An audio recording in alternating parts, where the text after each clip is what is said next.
Alhamdulillahi Rabbil Alameen. Wassalatu wassalam ala abdillahi wa rasulih. Nabiyyina Muhammad wa ala alihi wa sahbihi ajma'in. SubhanAllah, it took us a little bit of time to get set up today. We're running a little bit later than usual.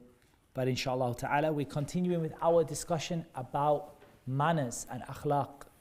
We've been talking about the manners of a Muslim. And what did we talk about last week? Who can remind me from the boys? Who can remind me about what we talked about last week? Muhammad, yes. Sorry, Muhammad? Being trustworthy. Excellent. Yes, you did. We talked about being trustworthy, yes. What else did we talk about? Yes, Isa. Keeping your promises. Okay, excellent. Keeping your being trustworthy and keeping your promises. What else did we talk about? How we can kind to each other. Okay, being kind to each other. We talked about trustworthiness, and we talked about what more being? If you were lying, but you were joking. Telling the truth. Telling the truth. Those were the three things. We did talk about parents for the girls. 1 second, what's happening? No, they're having some problem with the stream. Okay,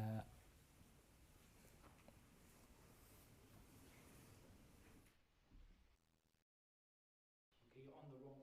You need to be number 2, yeah. Okay.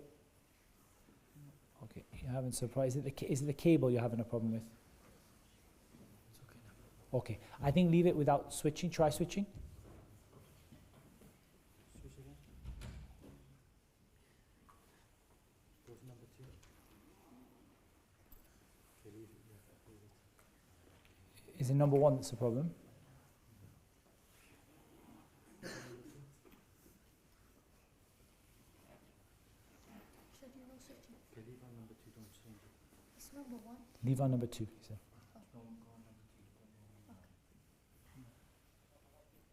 Is that working now? Okay. Just leave it there. No problem, inshallah. Okay, so we talked about trustworthiness. We talked about keeping your promises. We talked about telling the truth. Okay. Today, we're going to be talking about some other points. We wanted to talk about Albir wal-Ihsan. We wanted to talk about Albir and we wanted to talk about Al-Ihsan. Okay, which means being righteous and doing good to other people. That's what we want to talk about. Albir, and we want to talk about Al-Ihsan. Okay, 1 second while we sort this out. I wonder if it's just the stream. If it's not, it may well be the stream. It may not be the camera at all. Who's working? Change the camera. Yeah, number 2. Just number 2. You have to be okay. You don't turn it from number 1. Yeah, there you go. This one's working now. Okay, this one's working. Fine. No problem, inshallah. So we seem to have, maybe we've got a cable problem on number 1. It's fine. So we're going to talk about 2 things. We're going to talk about Albir. We're going to talk about Al-Ihsan. Okay. This word Albir is a word for everything that you do that is good. Every single good thing that you do, it can be talked about with the word Albir. The word Albir. Every single good thing that you do. Inna Allah ya'mur bil adli wal ihsani wa ita'i dhil qurba. And the word Al-Ihsan, it means to do good to other people. Okay. I want to ask you guys a question about Albir, and I'm going to ask it to the girls. Okay? The word Albir is a word for everything that you do that is good. Every single good thing you can do, it comes under the word Albir. Everything good. So my question is, what is the difference between Albir and At-Taqwa? Allah said, وَتَعَاوَنُوا عَلَى الْبِرِّ وَالتَّقْوَى وَلَا تَعَاوَنُوا عَلَى الْإِثْمِ وَالْعُدْوَانِ. Help each other to do bir and to do taqwa. But if bir is everything that's good, what's taqwa?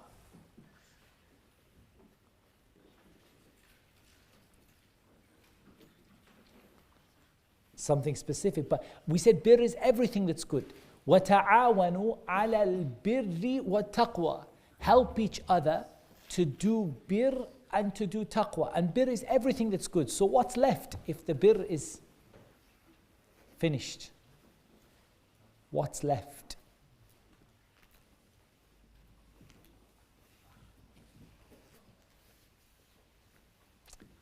Let's see. Anas, go on. Sorry? Trusting in Allah, but that's a kind of good. Go on. Being trustworthy is a kind of good.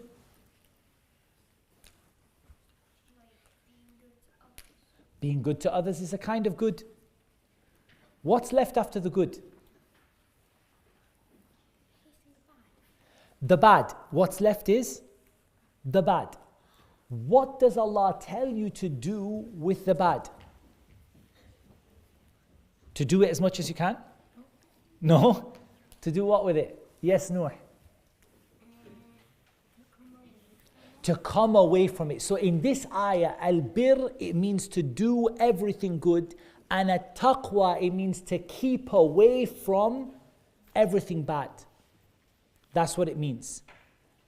To do everything good and to keep away from everything bad. But this is a tricky word.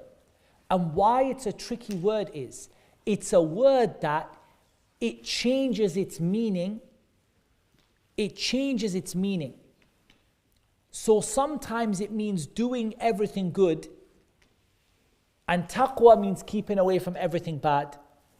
And sometimes taqwa means both of them, and bir means both of them. So sometimes it comes where bir means doing good and keeping away from bad. That's complicated a little bit, but I'll make it easy. When bir and taqwa come together in the same sentence, bir means doing good and taqwa means keeping away. It doesn't mean doing bad, it means keeping away from the bad. And when they come by themselves, like Allah says to us, وَتَزَوَّدُوا فَإِنَّ خَيْرَ الزَّادِ التَّقْوَى. Always have taqwa with you. It means both. It's just the same. It means it takes the meaning of both together. Both of them come together. So if you find the word bir on its own, it means doing good and keeping away from what's bad. But if you find bir and taqwa together in the same sentence, bir, it means doing good, and taqwa, it means keeping away from what is bad. But I want to talk about bir in terms of akhlaq, manners. What does bir mean in terms of your manners? Who has any idea? If bir means doing everything good, how do we relate that to our manners? Girls, what do you think?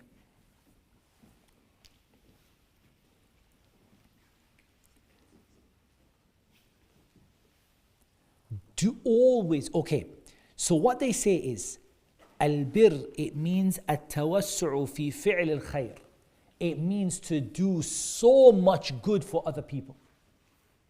It means to do so much good for other people. And it means to make other people happy. It means to make other people happy. But I've now got a question for the boys. How are you going to put your hand up before I ask you the question? Okay. MashaAllah, you're confident. Allah bless you. You're confident, that's why. The question to the boys is, bir in manners, it means to make people happy. To make somebody else happy. Are we allowed to make someone else happy if it makes Allah angry with us? What do you think? No. So Allah comes first. We only can think about what makes Allah happy. But if it makes Allah happy, we try to do whatever we can to make other people happy, as long as Allah is not angry with us. Does that make sense? Whatever we can do to make other people happy, as long as it doesn't make Allah angry with us. The other meaning of albir is obeying somebody, like listening to someone. At-ta'a. At-ta'a, listening to someone. Listening to someone. Again, are we allowed to listen to someone if they tell us to do something haram? No. But if they tell us to do something which is not haram, then listening to, for example, our parents. Okay, let's talk about then birrul walidain, being good to your parents. I'm going to tell you why it's most important to be good to your parents more than any other person. Because Allah said, وَاعْبُدُوا اللَّهَ وَلَا تُشْرِكُوا بِهِ شَيْئًا وَبِالْوَالِدَيْنِ إِحْسَانًا. Worship Allah and don't make any partner with Him, and be good to your parents. Be good to your parents. Do you notice Allah told us the most important thing in Islam? What's the most important thing in Islam? We see who gets this right and who's going to get it wrong. I think people are going to get it wrong here. Let's see. Zach, what do you think? Zach, you got it right. I thought you were going to get it wrong. And I picked on you and I thought you were going to get it wrong. I thought you were going to say, listen to your parents. And I was going to say, no, it's not listen to your parents. You got it completely right. Worshipping Allah is the most important thing in Islam. What's the most important thing in Islam? Worshipping Allah. After worshipping Allah, what did Allah mention second? Being good to your parents. Now praying, you're right. You're not wrong, Muhammad. You are right about praying, but I was just talking in the ayah, this ayah. I didn't mean you're right about praying. I just meant in the ayah. وَاعْبُدُوا اللَّهَ وَلَا تُشْرِكُوا بِهِ شَيْئًا وَبِالْوَالِدَيْنِ إِحْسَانًا. Worship Allah and don't make any partner with Him, and be good to your parents. What does it mean? Now we're going to test you guys. And some of your parents are here, so we're going to test you. What does it mean to be good to your parents? Go on. Always have ihtiram to your parents. Very good. Because they have raised you and you should respect them. Very good. I love that answer. He said ihtiram, respect them. Speak to them respectfully. The girls also said, the girls' answer was, sorry? Obey them, right? Obey them. Okay, so we know ihtiram, respect them. Obey them, at-ta'ah. Listening to them in what is not haram, okay? Inshallah, your parents don't tell you to do haram, but you have to say if one day someone's parents told them to do haram, you don't listen to your parents if they tell you to do haram. But if your parents told you to do haram, are you allowed to be disrespectful? Like you said, ihtiram, right? Are you allowed to have no ihtiram because your parent told you to do something haram? What about if your parent told you to worship a statue or idol? What about? If, I didn't say they did, I said if they told you. You don't do it, but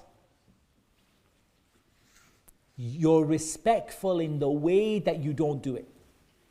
Why? Because Allah said, وَإِن جَاهَدَاكَ عَلَىٰ أَن تُشْرِكَ بِمَا لَيْسَ لَكَ بِهِ عِلْمٍ فَلَا تُطِعْهُمَا وَصَاحِبْهُمَا فِي الدُّنْيَا مَعْرُوفًا. If they tell you to make a partner with me in something that you don't have any knowledge about, don't obey them, don't listen.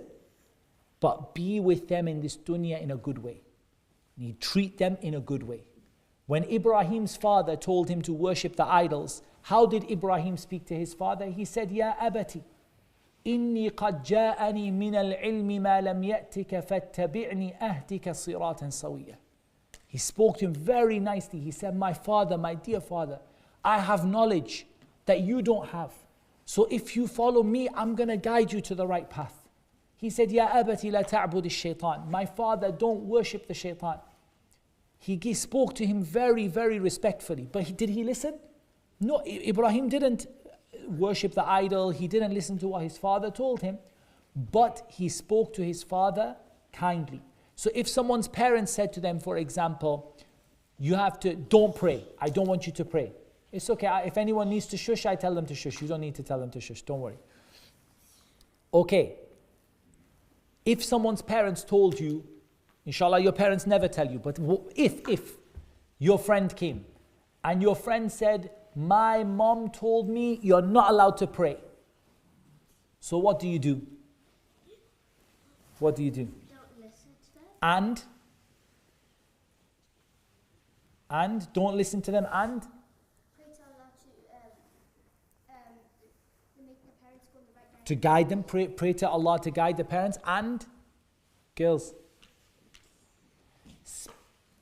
speak to them kindly. When you say you're not going to, you say, Mom, honestly, whatever you ask me to do, inshallah, I'm going to do it. But I can't not pray because Allah told me to pray, and praying is so important, and praying is the difference between someone who's Muslim and someone who's not, so I have to pray. But if there's something else which I can do for you to make you happy, I will do it. So you speak to them nicely, but you don't listen to them if they tell you to do something haram. So we said ihtiram, you said ihtiram, being respectful, and we said at-ta'a, obeying them, fil ma'roof, yani or bil ma'roof, in that which is allowed. What else does it mean to be good to your parents? Still, there's a lot of things that we haven't spoken about.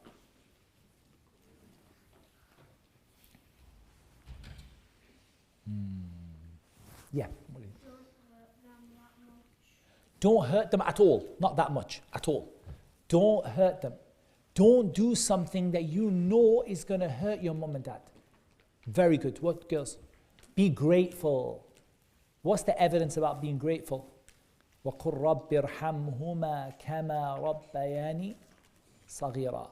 Say, my Lord, have mercy on them. They looked after me when I was small. I've got two questions about this. This is a dua for your parents. You all know this dua, right? If you don't know this dua, you need to learn this dua. رَبِّ ارْحَمْهُمَا كَمَا رَبَّيَانِي صَغِيرًا. You have to learn this dua. I'm going to test you on it. رَبِّ ارْحَمْهُمَا كَمَا رَبَّيَانِي صَغِيرًا. My Lord, have mercy on them. They looked after me when I was small. I've got a question. If your parents didn't look after you when you were small, maybe, for example, someone's parent, they died, for example. Or maybe their auntie looked after them, or their uncle looked after them. Or maybe they moved to a different country and their mom stayed back in their country and they came with their other relatives. Does that mean that we don't have to listen to our parents and we don't have to love them? So it doesn't matter whether they looked after us when we were small or not, but that's an extra reason to be grateful. And the evidence, أَنِشْكُرْ لِي وَلِوَالِدَيْكَ إِلَيَّ الْمَصِيرِ. To be grateful to Allah and to be grateful to your parents. So the girls were right about being grateful. One, you mentioned the answer, don't hurt them. I like that answer. Give me a second till I answer him, then I'm going to come to you. Don't hurt them. Don't do something that would hurt your mom and dad. Sometimes you do something and you know if your mom and dad found out and they knew about it, it would hurt them. They would be hurt by it. So you have to keep away from what would hurt your mom and dad. What else do you have to do? There's something I'm thinking of as well, the opposite of that. Not just keeping away from what would hurt them. Have some respect. Respect him, although he mentioned respect already. Not just doing what would please them. You're right, girls, doing what would please them. But more than that. Yes. Very good. I love this answer. MashaAllah, that's amazing. Looking after them when they are older. When they are older. When they get older, you're looking after them when they are older. Because it's difficult. When you start to get older, you become like what again? You become a little bit like a child again, isn't it? When you start to get older and older and older, you become more like a child. You become not as strong as you used to be, and maybe you don't remember things as well as you used to remember them, and maybe your health starts to go and you need someone to look after you. So especially when they get older. But does that mean we only look after our parents when they're old? No, that's just an excellent example. There's something I was thinking about, really thinking about, which is the girl said, remind me what you said, girls. Doing what would please them. But it's more than that. Doing what would please them, it's more than that. Doing what would please them before they even ask you. Because there's two things. One thing is at-ta'a, obeying them. But there's another thing. And that is what they sometimes call, it like tahari ridahuma. Like you're looking for what will make them happy before they ask for it. So sometimes your mom says, clean your room, right? I think everyone had that situation happen to them, inshallah, where their mum said to them or their dad said to them, clean your room. The thing is, you knew when that room was messy in the morning, you knew in the morning already that it would make your mum happy if you cleaned the room. Why did you wait for her to ask? Is it right to wait for her to ask? No, it's not bir to wait for her to ask. If you know that she would love for you to do it, why wait for her to ask you? If you know your dad would love for you to do something, do it for him before he asks for it. If you can. This is from Albir. Okay, being gentle with them. This is from Albir. Being gentle. Being gentle with them. وَاخْفِضْ لَهُمَا جَنَاحَ الذُّلِّ مِنَ الرَّحْمَةِ. Being merciful and gentle with them. Can you give me some examples of being gentle with your parents? الرِّفْقِ بِالْوَالِدَيْنِ. Give me some examples. Yeah. Not raising your voice. What do you mean? I didn't go. You know how people raise their, don't raise their voice. You don't even say to them, uff. Do you know what uff is? It's the smallest thing you can say to make someone upset. It's like that. You know that tutting sound? In Arabic we call it uff. It's the smallest thing. Allah said, don't say to them, فَلَا تَقُلْ لَهُمَا أُفْ. Don't say to them like that. Like that. Don't even say like this or tutting. Not even like that. Okay, you can stop tutting now. Jazakallah khair for that demonstration. Don't even say this to them. If you don't say uff to them, you definitely don't swear. You definitely don't shout. You definitely don't raise your voice. You definitely don't hit them. If you're not even allowed to say uff to them, you're not allowed to do everything else. That's why the scholars, they say, if uff is not allowed, everything else is min babi awla. It's more deserving that it's not allowed. Don't even say uff to them. Give me another example of being gentle with your parents. That was a really good example. Give me another example of being gentle with your parents, being gentle with them. Go on, Muhammad. I haven't asked you for a long time. Okay, speaking to them in a nice way. We kind of spoke about it already, but I agree with you. Speaking to them in a nice way, being soft, being gentle with them. Speaking to them in a nice way. Let's see. Girls.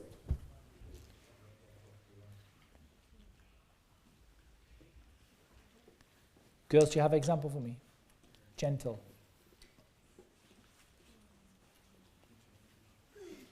Okay. Yes, Nuh. Being kind, okay, but I want to know, what does it mean to be gentle? To be soft?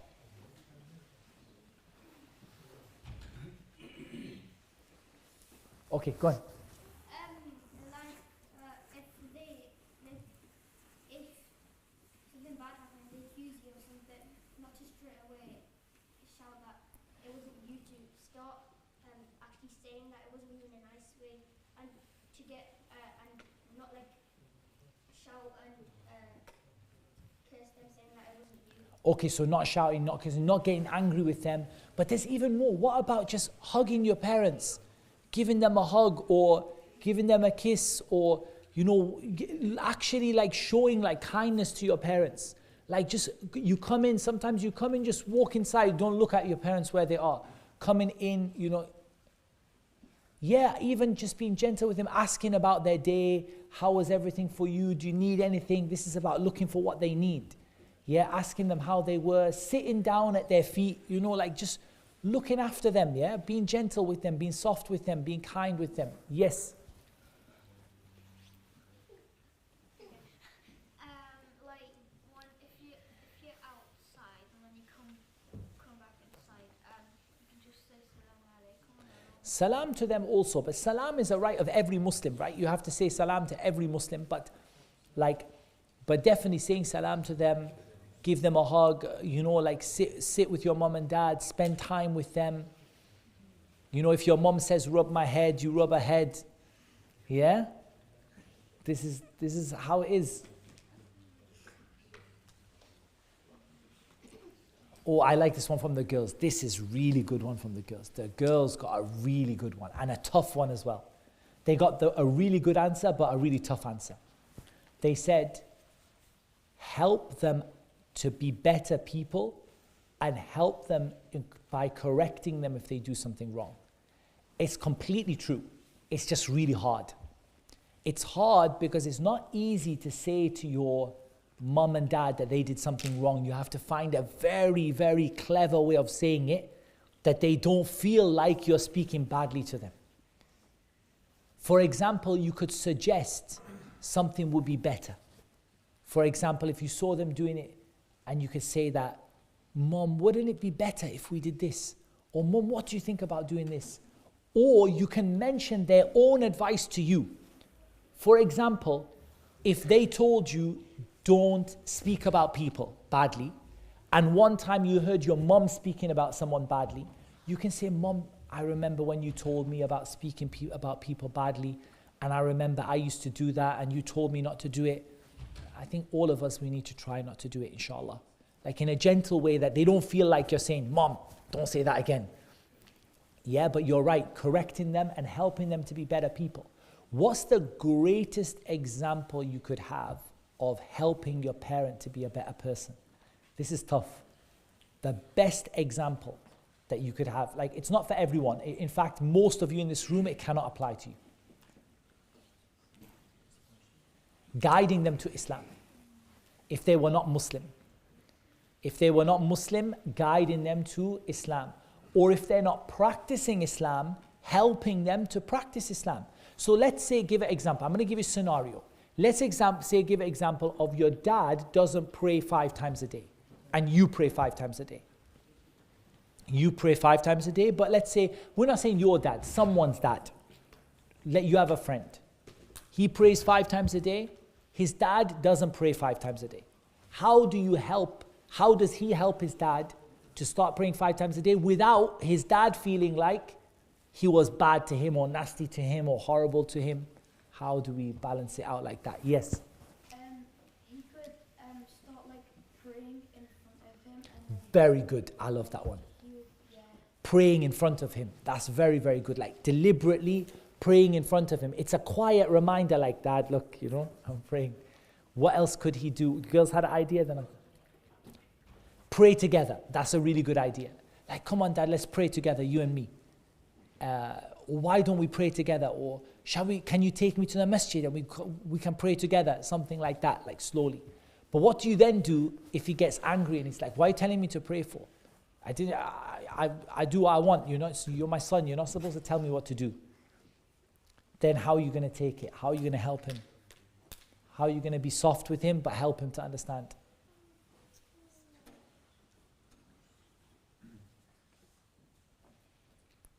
Okay, what do you think? That's very good. Very, very good answer. Give him an example from the Quran. Say, but Dad, didn't Allah say, فَوَيْلٌ لِلْمُصَلِّينَ الَّذِينَ هُمْ عَنْ صَلَاتِهِمْ سَاهُونَ? The people, they're going to go to Jahannam if they delay their prayers and they're not careful about their prayers. They're going to go to Jahannam, and I don't want you to go to Jahannam. So come on, pray with me. And then if he gets too angry, you have to leave it for a while and try the next time.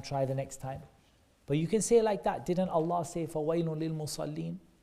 That Jahannam is going to be for the people who delay their prayers and they don't pray on time? That's good. That's a very good answer. Yes, Mubin. Talking to him about how the prophets used to pray. Really good. Very, very good. I like that. Those examples are excellent. Okay. What else is from birr al-walidain? From being gentle with your parents and kind with your parents and soft with your parents. Yeah, go on. Don't make them angry. Try to keep them calm. Don't make them sad and angry. Don't make them sad and angry.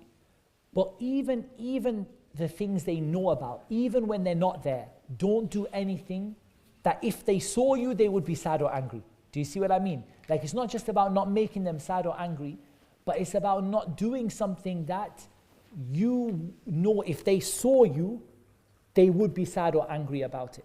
There's something else as well. What about giving up what you want for them. Is that not important?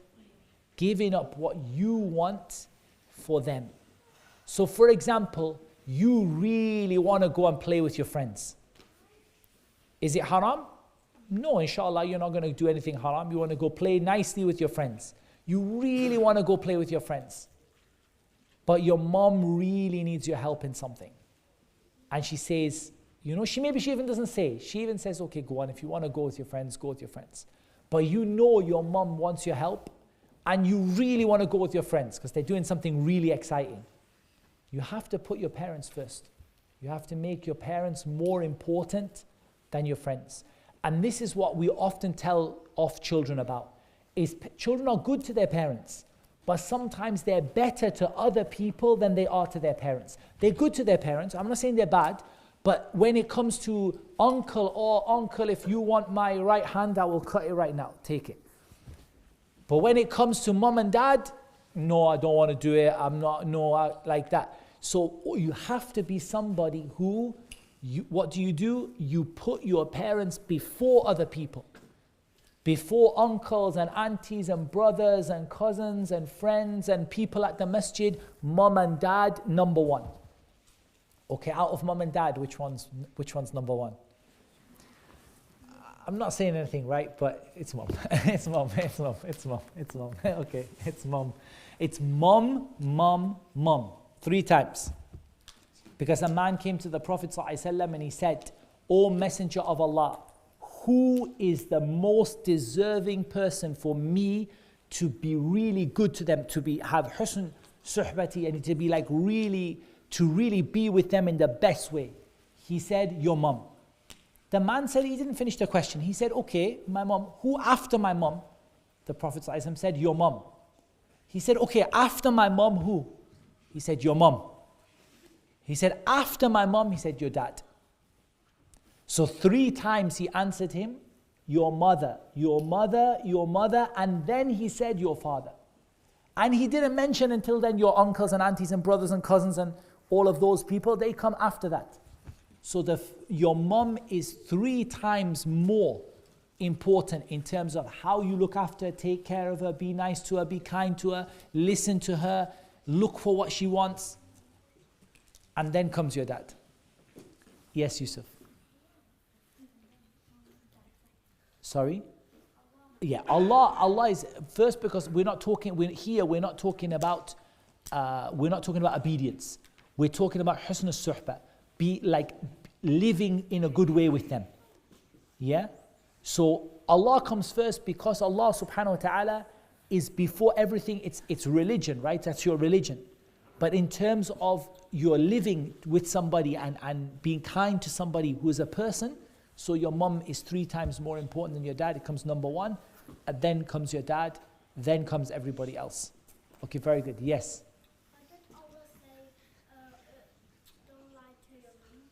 Allah said don't lie at all. Allah said don't lie to anybody. Not to mom, not to dad, not to your friends, not even to anybody, except 3 things you can lie about. You can lie to your enemy if you're fighting a war. And for example, you're planning on sneaking up on the town and attacking the town at night. You don't have to tell your enemy in advance, excuse me, I'm a very truthful person, so I'm going to attack your town tonight in about 2 hours. Okay, so just be ready for me. No, you don't. If it's a war, you don't have to tell the truth. And there's some other examples. If you're making a peace between 2 people who are fighting, like if there's 2 people fighting each other, then you're allowed to make like a little bit between them, like, oh, he wants you to come back, he likes you, he mentioned good about you. So that's for making peace between people. And also for making your wife happy about the food and things like that. Okay. Why what? Why mustn't we lie? I give you a simple answer. The Prophet ﷺ said, lying leads to evil. And evil leads to Jahannam. That's why. Lying leads to evil practices, and evil practices lead to Jahannam. And a person will keep on lying حَتَّى يُكْتَبَ عِنْدَ اللَّهِ كَذَّابًا, until he's written in the sight of Allah as a kadhab, a very, very big liar. So that's good. Okay, there was another question I had, really tough one. Scenario for the girls this time. The boys answered this time, for the girls. Mum and dad are fighting, arguing. Like that never happens, obviously. Mum and dad are fighting. Mum and dad are fighting. How do you show kindness to both mum and dad? Because you have to be good to both your parents when mum and dad are fighting.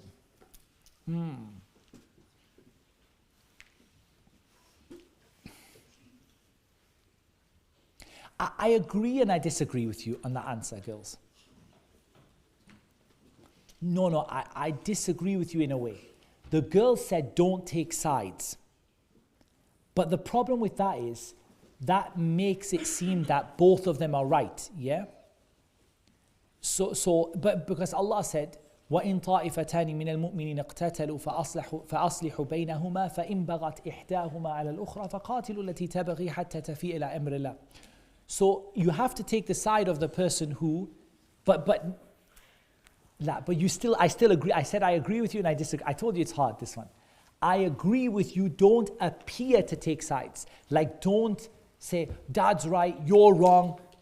You know, I'm just giving that example, yeah? Dad's right, you're wrong, and this, no. But you have to have in your mind, who am I, like, who is wrong here that I can help them to not be wrong, and who is right here so I can support them, but while seeming to be respectful to both. That's why it's very hard. So for example, you see that your dad is wrong about something, and you see that your mom is right, and they're fighting about it. So you know you need to correct your dad, and you need to help your mom. Agreed? But you can't make it out to your dad that you don't respect him or that you think he's wrong. Like you can't come to him and say to him that, oh, you're right, you know, this and that. And you can't go to your mom and say, Mom, you're completely right. And you have to be, you have to be clever about it. You have to be diplomatic about it. But at the same time, your goal is to help the person who did something right and to help the one who did something wrong to change. But you have to be very clever about it because you can't make it seem like you're the one in charge, because you're not the one in charge. Agreed? Yes, Muhammad, what's your thoughts on this topic? Tell the person to be humble. But you can't really tell your mom and dad things. You can, but you can't kind of instruct your mom and dad, like, Dad, be humble. You know, like you have to find a gentle way of saying it. Like, so for example, if you saw your dad was being really wrong, you could put your hand around him and say, Dad, come on, don't be like that, inshallah. And like he'll not see it like, yeah, you're correcting him, but you're not being horrible to him in it. Does that make sense? Yes, Mubin. Another way you can help your parents when they're involved, just leave them until they... I agree with you, don't make it worse. I don't think leave them, but don't make it worse. Don't you get involved and start like, you know, mom and dad are shouting, and then you jump in the middle and start shouting at them both. Why are this? I told you about this before. I've given you, my teacher told me in the lecture. No, you said he's, and you start fighting with each other. No, don't do that. You're right. Don't make it worse. But sometimes you might have to get involved in a clever way, in a quiet way, just a little bit here and there. Yes?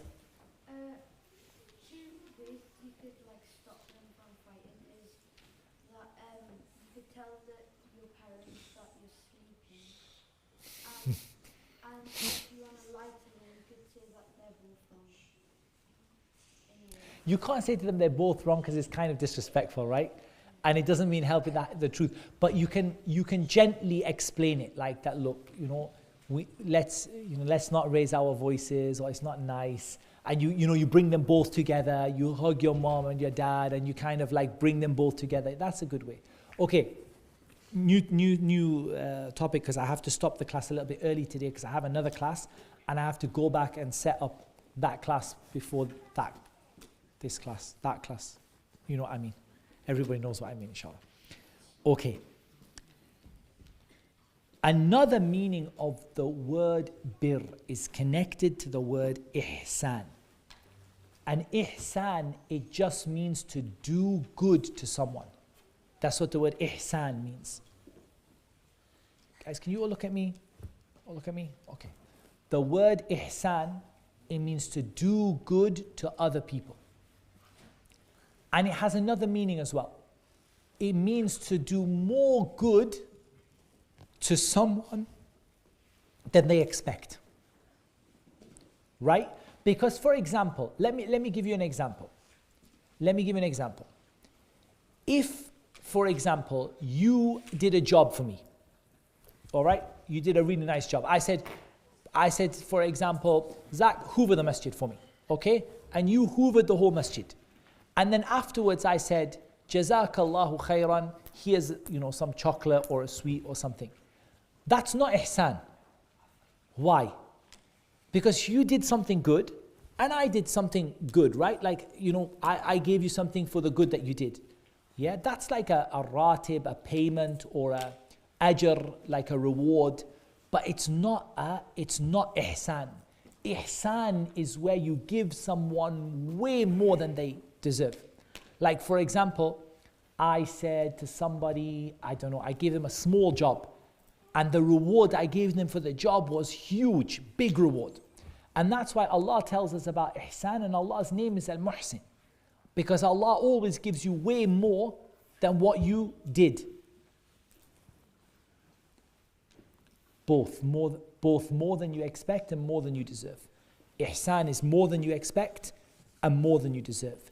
So when we're talking about ihsan to other people now, we're not just talking about parents. We're not just talking about parents. Shh. We're not just talking about parents. We're talking about to other people. We try to be better than those people could imagine. We try to be better than those people could imagine. So, for example, if someone thinks that you're going to do something nice for them or good for them, you try to do more good than they would imagine you to do. Why do you do that? Because Allah said, هَلْ جَزَاءُ الْإِحْسَانِ إِلَّا الْإِحْسَانِ. Is there any reward for doing good except Allah is going to give you even more good? So you did more good to people than they did to you, and then Allah gave you more good than the good that you did. So you'll always get more back than what you give. Does that make sense? You'll always get back more than what you give. So you always try to be better to people than they are to you. So even when people treat you badly, you try to treat them even better, in an even better way. And you try to always have ihsan in what you do. Allah said, وَلَا تَسْتَوِي الْحَسَنَةُ وَلَا السَّيِّئَةُ إِدْفَعْ بِالَّتِي هِيَ أَحْسَنُ. Always, if someone does something bad to you, try to respond with what? With something worse? Is that what it is? Someone does something bad to you, respond with something worse? No. Try to respond with ihsan. بِالَّتِي هِيَ أَحْسَنُ. Respond with something which is better than what they would expect. Better than what they deserve. Does that make sense? Okay. Today, inshallah, we're going to stop the class there. We usually have a little break anyway, let you guys relax before Maghrib, because I have to take my equipment and set it for my next class. So I'm not going to be around for answering too many questions. I'm going to have to stop the class. Inshallah, you guys will behave and there will be people supervising you. So I don't want any misbehaving, inshallah. And inshallah, at Maghrib time, I will be back before Maghrib. But I'm just going to go and take the cameras for the next class to set them up, inshallah. So that's what Allah made easy for me to mention today, and Allah knows best. Wassalatu